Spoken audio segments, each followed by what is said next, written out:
বাণিজ্য মেলায় ভ্যাট ফাঁকি রোধে তৎপরতা বাড়িয়েছেন রাজস্ব কর্মকর্তারা। চলছে দিনরাত তদারকি। রাতে বেচাকেনার হালনাগাদ তথ্য পরদিন সকালেই সংগ্রহ করা হচ্ছে। এদিকে মেলায় মিলছে ব্যাংকিং সেবা। স্বাচ্ছন্দ্যে টাকা জমা ও তুলতে পারছেন ক্রেতা ও বিক্রেতারা। বাণিজ্য মেলায় হরেক রকম পণ্য কিনবেন, কিন্তু নগদ টাকা বহনের দরকার হচ্ছে না। ক্রেতা বিক্রেতাদের আর্থিক লেনদেন সহজ ও নিরাপদ করতে প্রয়োজনীয় ব্যাংকিং সেবা মিলছে। মোবাইল ব্যাংকিং সেবা সহ এটিএম ও সিআরএম বুথ পরিচালনা ও অস্থায়ী শাখা খুলেছে দুটি ব্যাংক। একটি ব্যাংক দিচ্ছে নানা ধরনের তথ্য সেবা। ব্যাংকাররা বলছেন চাহিদা মতো টাকা তোলা ও নগদ টাকা জমা দেওয়া যাচ্ছে।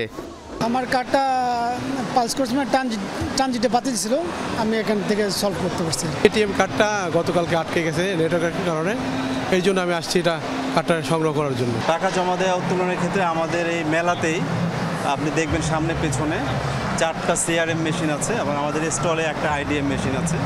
এগুলোর মাধ্যমে ক্লায়েন্ট সার্বক্ষণিক 24/7 উনি টাকা জমা দিতে পারছেন এবং উত্তোলন করতে পারছেন। মেলায় ভ্যাট পরিশোধেরও বিশেষ সুবিধা মিলছে ব্যাংকের বুথে।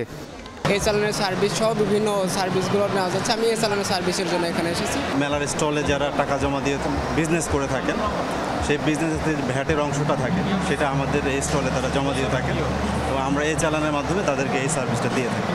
এদিকে ভ্যাট ফাঁকি রোধে তৎপরতা বাড়িয়েছে রাজস্ব বিভাগ। চলছে তদারকি কার্যক্রম। এবার বিন নাম্বারের মাধ্যমে বিক্রয় কর্মীরা ভ্যাট পরিশোধ করছেন।